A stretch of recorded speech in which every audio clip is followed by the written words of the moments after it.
Welcome to the Capital News. I am your host, Alex Karitis. Thanks for joining me today. I hope you're all doing well. So today we're going to follow up on yesterday's podcast a little bit with Andrew McCabe, former acting director of the FBI. Of course, he's continuing his book tour. He was on NBC this morning with Savannah Guthrie. I'm not going to go into much detail with it. It's basically the same thing as what he said to Scott Pelley at 60 Minutes on Sunday. But I do want to continue the discussion on a couple points. And the first one I'm going to bring up is in regards to the 25th Amendment that everybody's talking about, that has to do with saying that the President of the United States is unfit to be the Commander-in-Chief. This is supposed to be based off of a medical condition, whether a physical condition or a mental condition. The President of the United States, Donald Trump, has not suffered from a stroke or a heart attack or any other type of injury or disease. And thank God, and I hope he doesn't.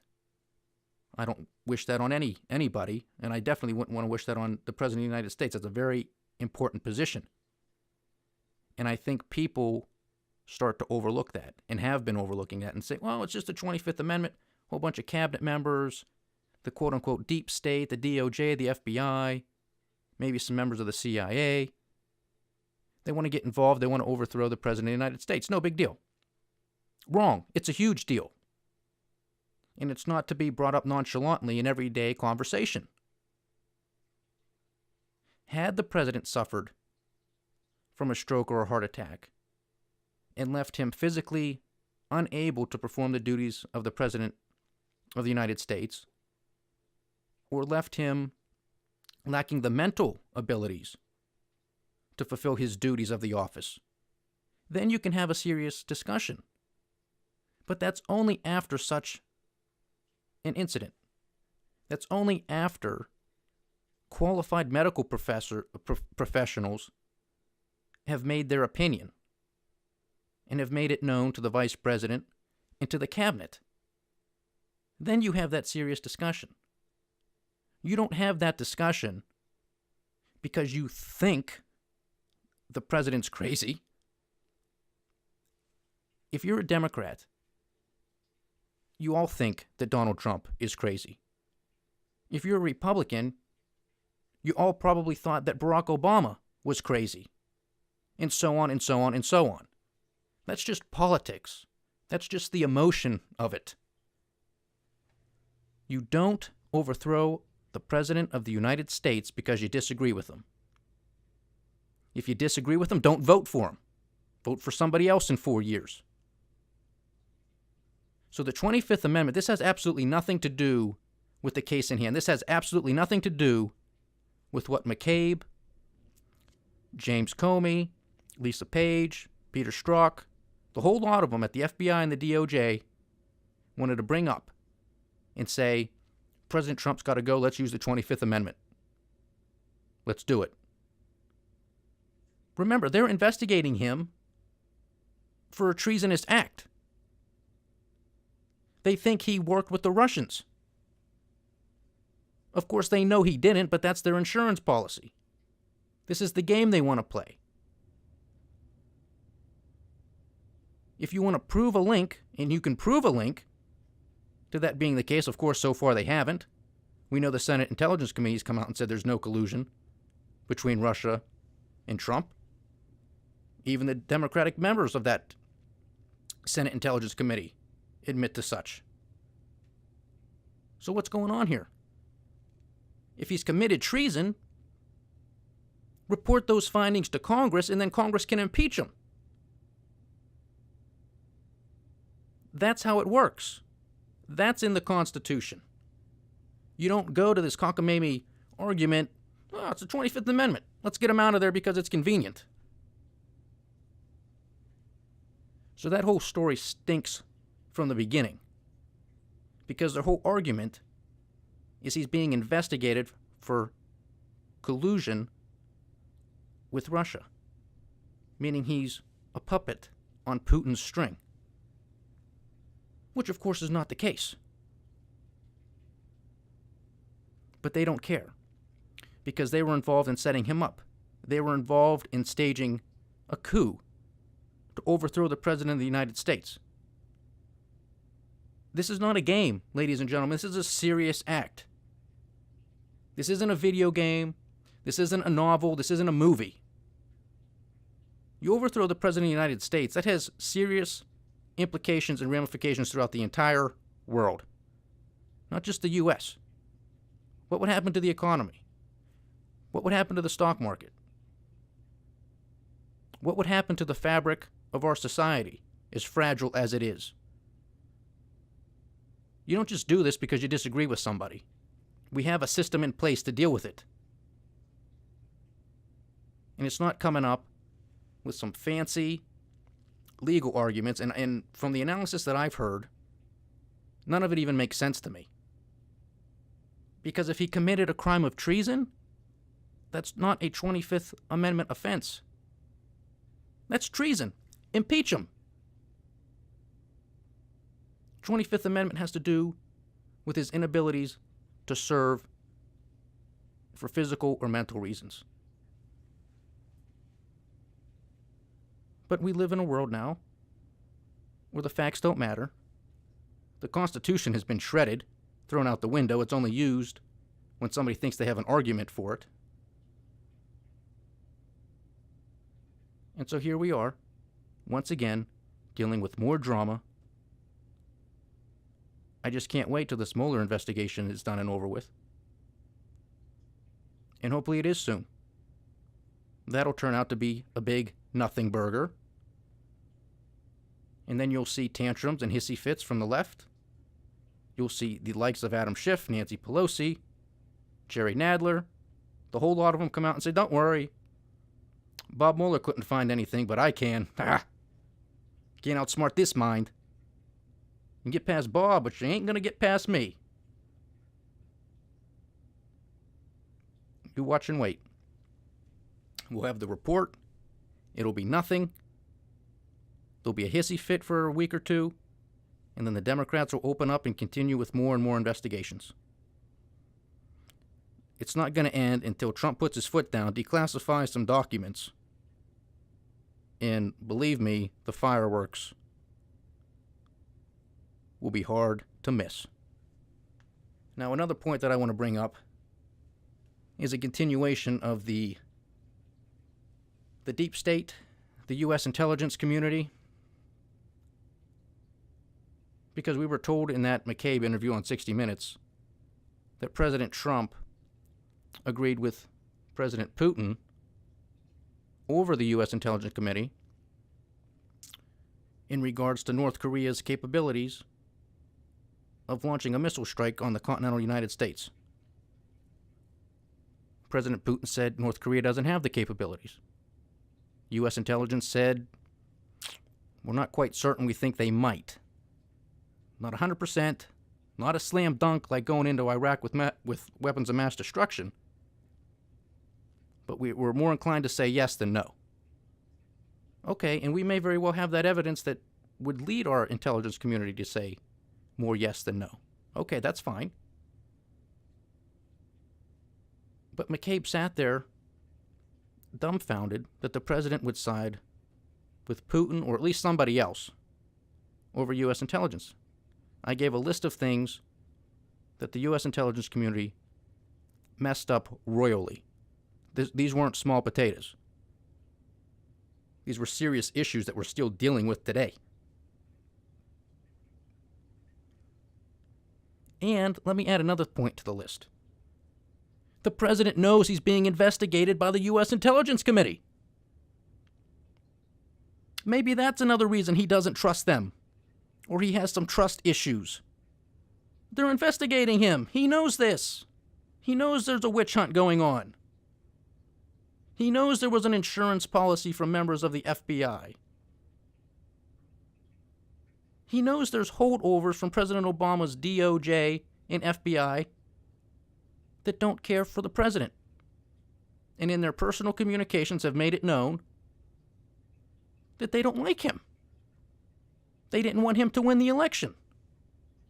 That they're putting together an insurance policy in case he did win the election. And that whole story is beginning to unravel. And you have James Comey. He was on a book tour. Now you don't see much of him. Now you got Andrew McCabe. He's out there telling his story, trying to collect money for his defense fund. Because remember, the Office of Inspector General has referred him for criminal investigation because he lied to the FBI, lied to OIG investigators. So he's in hot water. Jim Comey's in hot water. Lisa Page, Bruce Orr, the whole lot of them are in hot water. There's a lot of finger pointing. There's a lot of, let's get our stories together, guys. Let's all stick to the same page, all to the same script. Don't get caught up now. Say the same thing, repeat after me, yada, yada, yada. That's all we're going to say. And then you got the other people on the other side, and that's the finger pointing. This is the rats jumping the ship. And they're all going to go after each other because they know what they did was wrong. And then you have the likes of former CIA Director John Brennan out. He tweets almost as much as the president. One after the other. Calling the president out, saying he's unfit to lead. This, that, and the other. It's incredible. It's incredible. When was the last time you've seen a former CIA director get involved this heavily in politics? You don't. To me, that's a sign that John Brennan is shaking in his boots. That's more projection.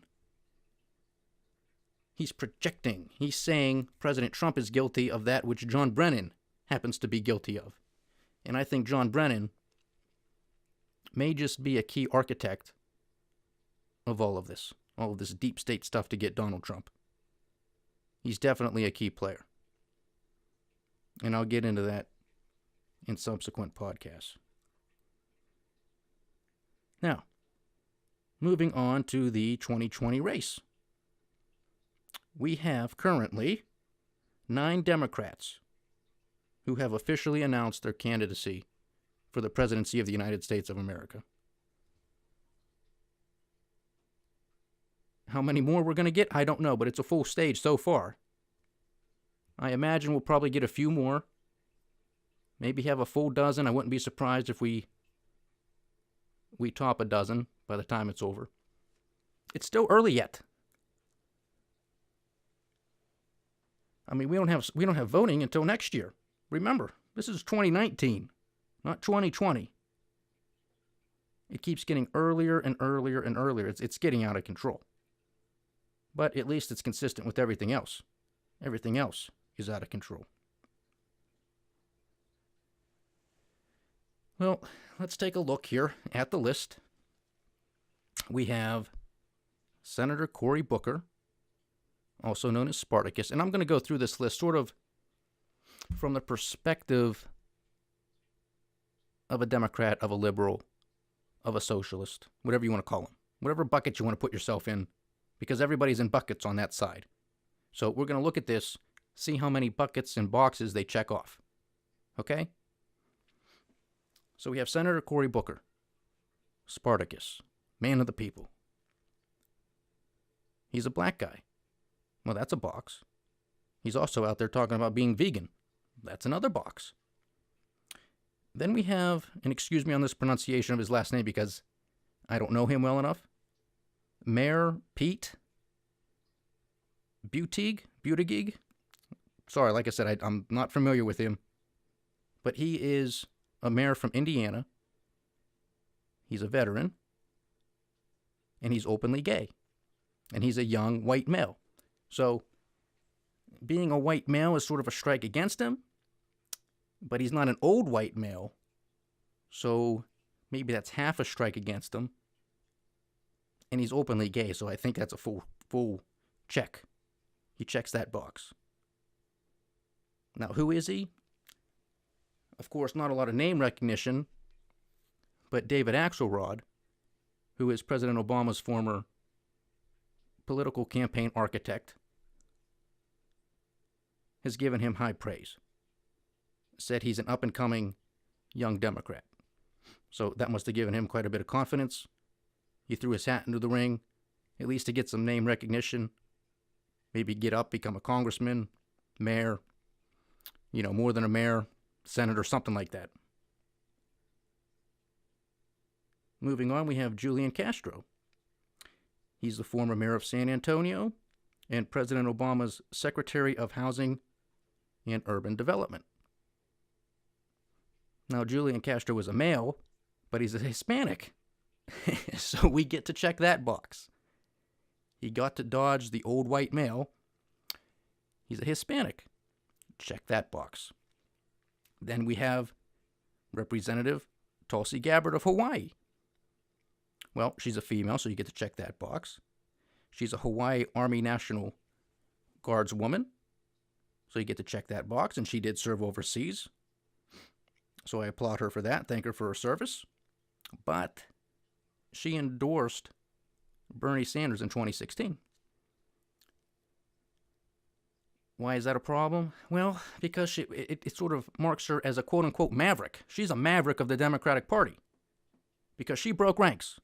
She didn't get behind Hillary Clinton, who could have been the first woman president of the United States of America. What are you doing, Tulsi? Get in line.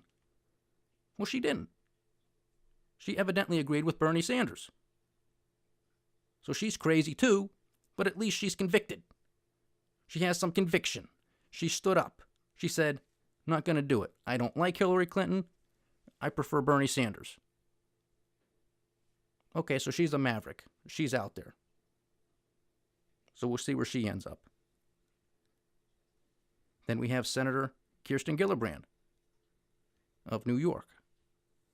She is being branded by an article in Real Clear Politics as the feminist candidate. So she gets to check a box for being a woman, and she gets to check a box for being a feminist. She was a big proponent of pretty much kicking out Senator Al Franken over his sexcapades and inappropriate behavior with women several years ago. So she sort of made her name that way in that movement. She attacked Justice Kavanaugh pretty vigorously. So the feminists like her. She wants to be painted as a feminist.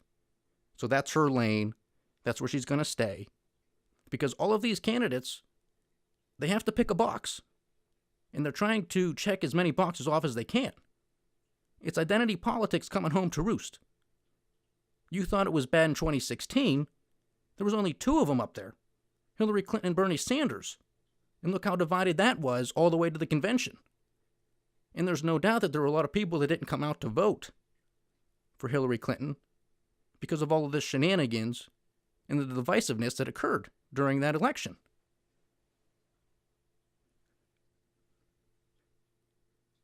So that's Senator Kirsten Gillibrand. Then we have Senator Kamala Harris. She's from California. She's a woman. She's an Indian African American. So she's checking a lot of boxes. Now, here's my take on Senator Harris. I think she's going to be a formidable opponent. I don't say this because I think she's that she's smart with the best policies, not by any stretch of the imagination. But I think she's tough. I think she can be articulate. She definitely knows how to debate. She's been a prosecutor pretty much her whole life. And I think she's very motivated, ambitious, and power hungry. She's sort of, to me, like a Hillary Clinton, but with a better personality. Now, that's not a high bar, but I think she's more charismatic. I think she comes off as a nicer, warmer person. I don't think that's true, by the way. That's just my take on it. But I think it's an easier sell for her as opposed to somebody like a Hillary Clinton. But I think both of those women, I think they're highly ambitious. They're highly intelligent, highly motivated, and very power hungry, which is very dangerous. Now, we'll see how long she goes in this process, but I think she's going to get pretty far. I really do. Unless some of her dirty laundry gets in the way. And I haven't done a whole bunch of research on her yet, but I believe there's some things outstanding that aren't too good. So we'll see how she's able to dance around those landmines. And if she can, she'll probably get pretty far. Then we have Senator Amy Klobuchar of Minnesota. She's sort of the centrist, but she doesn't want to be pegged as a centrist. She's already coming out saying, no, I'm a progressive. I believe in the progressive ideals. That's what I want to do. I believe in progress. Therefore, I'm a progressive. Okay, I guess by definition that would be true. Are people going to buy it? That's the real question. Now, some of the things that she has going against her, it's more of a personality thing. It's more of a managerial thing. Allegedly, she's pretty tough on some of her aides and the people that she has working for her. Some temper tantrums. Maybe she's a perfectionist. I think there's one story out there where, an aide or somebody made a grammar mistake, and it's something that's harped on for a couple days. Okay, she's a perfectionist with a temper tantrum. You don't like it, quit. I mean, is that going to show up during the debate? It could. If somebody can push her buttons and really get her heated, that might make for some good TV. Because if she's that type of personality, all you got to do is sort of dig and grind, and that you might be able to get some fireworks on TV during some of these debates.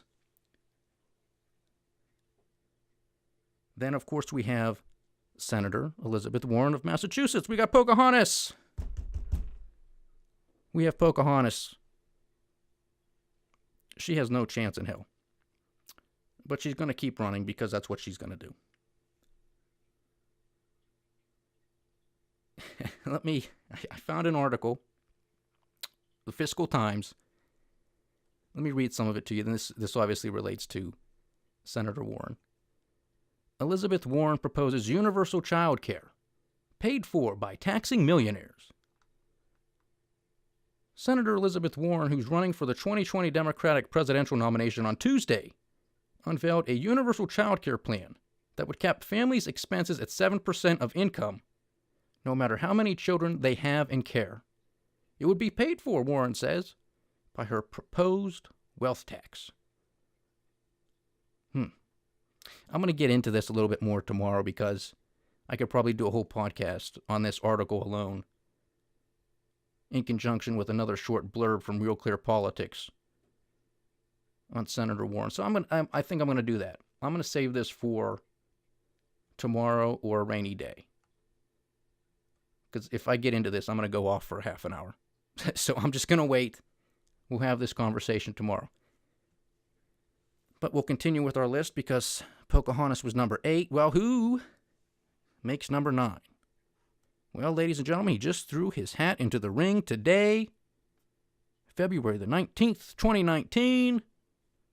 Bernie Sanders. I can hear the joy from all of you out there already. He's an independent, democratic socialist, whatever the hell that means, from Vermont. He's an independent. He caucuses with the Democrats. He's running as a Democrat, evidently. But he's not afraid to call himself a socialist, although he wants to call it himself a democratic socialist, which makes no difference. It's just a PR stunt. You get to vote to be taken over. I guess that makes him better. Now, what box does he check off? He's an old white guy. Is he the granddaddy of socialists in this country? Maybe that gives him an edge. I don't know. I'm not on that side of the aisle. I'm a libertarian. Very much against what he says and stands for. Now, there's some overlap, actually, on some of the things that he identifies as problems, but his solutions make absolutely no sense.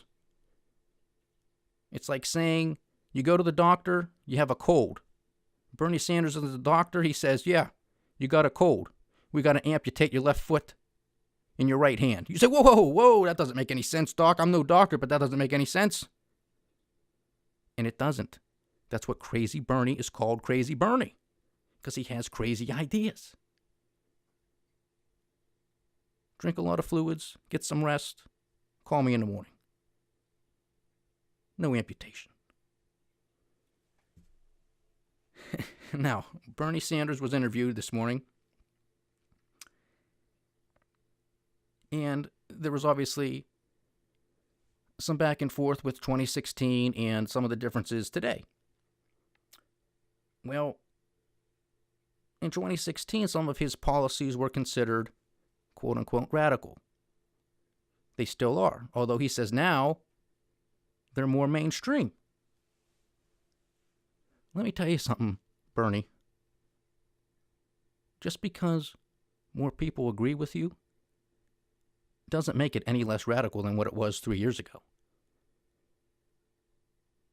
You've convinced more idiots to jump off the bridge with you. Doesn't mean it's a good idea. I just don't get how these people think. It makes no sense. That's why he's been a senator his whole life for the most part. He's never had a real job of any import. He's never had to make payroll. He's never had to sign checks. I mean, I just don't get it. And then here's another thing that was asked. In regards to Howard Schultz, the former CEO of Starbucks. Well, he says, why is Howard Schultz even being discussed? What is he doing? You know why he's being discussed? Because he's a billionaire, and that's the only reason. He can buy ad time. He's a billionaire. I have friends. They make $50,000, $60,000 a year. They know more about politics than Howard Schultz. Come on, Bernie, you want Howard Schultz's money. If Howard Schultz wasn't a multimillionaire or billionaire, who would you be taxing? You want him. You need him. Because he's got a lot of money. And you think it's your money. It's not your money, Bernie. It's his. And he did not force anybody to walk into Starbucks and pay $7 for a cup of coffee. You want to walk into Starbucks and pay $5, $7, $10 for a cup of coffee? Go ahead, knock yourself out. But don't demonize the guy for selling a product that you want every day. Now, what's Bernie's response to that? Well, of course, he wasn't asked about that. But what are all of his policies? You're going to voluntarily give 70% of your income to the government? Hell no. He's going to take it by force from you. He's not going to convince you to walk into his store and give up 70% of your income. He's forcing it from you. Completely different. You have a voluntary transaction, and then you have force. Night and day. You people better start waking up out there, because it's all going to be night if you let these people run this country. All right, I'm getting heated. I'm going to calm down. All right, guys. Thanks for joining me. I will pick up this conversation tomorrow with some other articles on Pocahontas and maybe a couple other Democrats, but we'll see what the news brings us tomorrow. Thanks for joining me. Please like, share, subscribe. Leave comments. Become part of the conversation. Love to hear from you. This is the Capital News. I am Alex Karitis. Godspeed.